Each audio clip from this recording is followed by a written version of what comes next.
Supreme court के जज justice D.Y.. Chandrachud ने कहा कि ये देश के बुद्धिजीवियों का कर्तव्य है कि वो सरकार के झूठ को बेनकाब करें। उन्होंने सरकार पर अंकुश लगाने और उसके झूठे नैरेटिव और फेक न्यूज पर नियंत्रण रखने की भी जरूरत बताई है। आपको बता दें कि जस्टिस डी.वाई. चंद्रचूड़ ने छठे MC छागला स्मृति व्याख्यान देते हुए सामाजिक, आर्थिक, राजनीतिक, सांस्कृतिक मामले में सरकार पर बहुत अधिक निर्भरताशीलता को भी गलत माना है। उन्होंने प्रेस की आजादी को महत्वपूर्ण बताते हुए कहा कि मीडिया को हमेशा निष्पक्ष और हर तरह के पूर्वाग्रहों व दुराग्रहों से मुक्त होना चाहिए। सच के लिए राज्य पर निर्भर नहीं रहा जा सकता। अधिनायकवादी सरकारों सत्ता पर पकड़ बनाने के लिए झूठ का सहारा लेती है। हमने देखा कि तमाम सरकारों ने कोरोना वायरस के आंकड़ों से किस तरह से छेड़छाड़ की है। Justice D.Y.. चंद्रचूड़ का ये बयान ऐसे समय में आया है जब वैज्ञानिकों, विशेषज्ञों, स्वास्थ्य कार्यकर्ताओं और पत्रकारों ने कहा कि सरकार ने कोरोना के आंकड़ों से छेड़छाड़ की है और गलत आंकड़े पेश किए गए हैं। सुप्रीम कोर्ट के इस जज ने यह भी कहा कि फेक न्यूज इस देश में लगातार बढ़ता ही जा रहा है।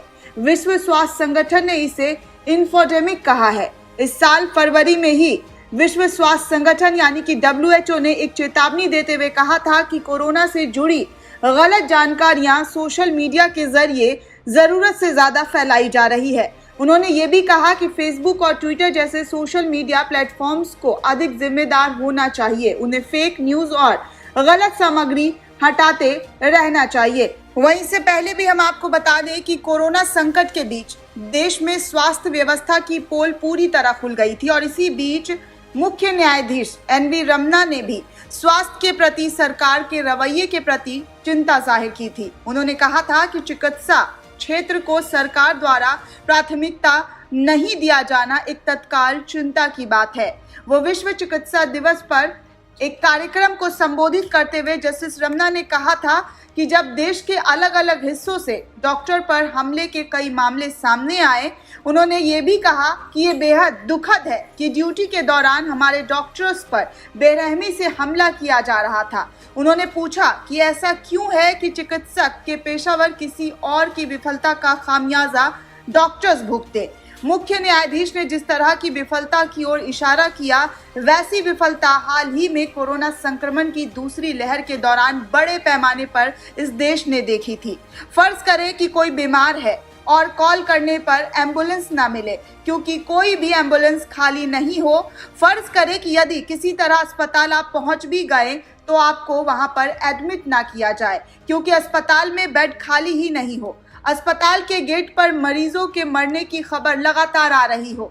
मान ले कि अस्पताल में किसी तरह भर्ती भी हो जाए तो दवाओं की कमी हो जाए, डॉक्टर और दूसरे मेडिकल स्टाफ कम पड़ जाए और यहाँ तक कि मेडिकल ऑक्सीजन आपको ना मिल पाए। ऐसी ही शिकायतों के बाद देश के अलग अलग हिस्सों से कोरोना की दूसरी लहर के दौरान ये खबर सामने आई थी। भारत में जब दूसरी लहर अपने शिखर पर थी तो हर रोज 4 लाख से ज्यादा कोरोना संक्रमण के मामले रिकॉर्ड तोड़ किए जा रहे थे। देश में 6 मई को सबसे ज्यादा कोरोना संक्रमण के केस सामने आए थे। जी हाँ, 4,14,000 केस सामने आए थे। उस वक्त ऑक्सीजन समय पर नहीं मिलने से बड़ी संख्या में लोगों की मौतों की रिपोर्ट दर्ज की गई थी। अस्पतालों में लाइन लगी हुई थी, शमशानों में ऐसी ही हालत बने हुए थे। इसी बीच यूपी से गंगा में तैरती हुई लाशें, शवों सब मिलने की इसी बीच गंगा नदी में तैरते सैकड़ों शव मिलने की खबरें सामने आई और रेत में दफनाए गए शवों की तस्वीर सोशल मीडिया के माध्यम से वायरल हुई।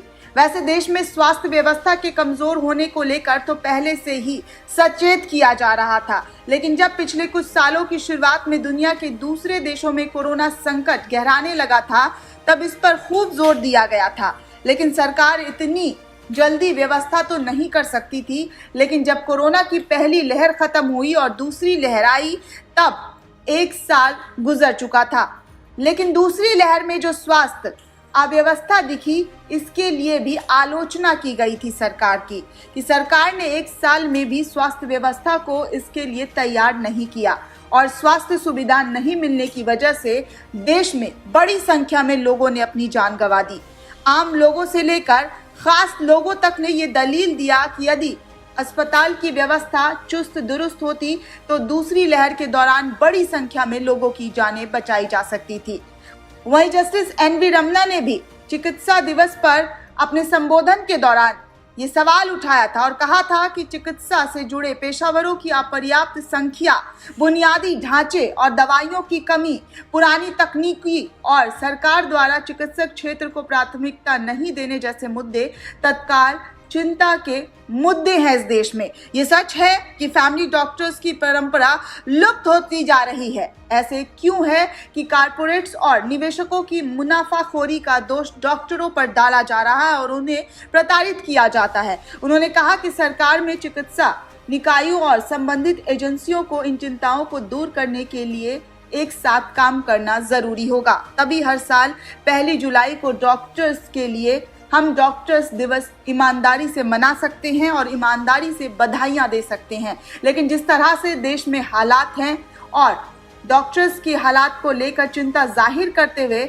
जस्टिस एनवी रमन्ना ने कड़ी आपत्ति जताई थी। वहीं एक बार फिर से चंद्रचूड़ ने भी सरकार के झूठ को बेनकाब करने का बुद्धिजीवियों को जिम्मेदारी दिया है और उन्होंने कहा है कि सरकार के झूठ को आप बेनकाब कर सकते हैं, ये आपका मौलिक अधिकार है। दिल्ली के निजामुद्दीन मरकज में तबलीगी जमात की बैठक के संप्रदाय के लिए मीडिया के खिलाफ कार्रवाई करने की मांग वाली एक रिट याचिका के बेंच में सुनवाई करते हुए भारत के मुख्य न्यायाधीश एनवी रमन्ना ने सोशल मीडिया और ऑनलाइन पोर्टल में समाचारों को सांप्रदायिक रंग देने के प्रयासों के बारे में चिंता जाहिर की।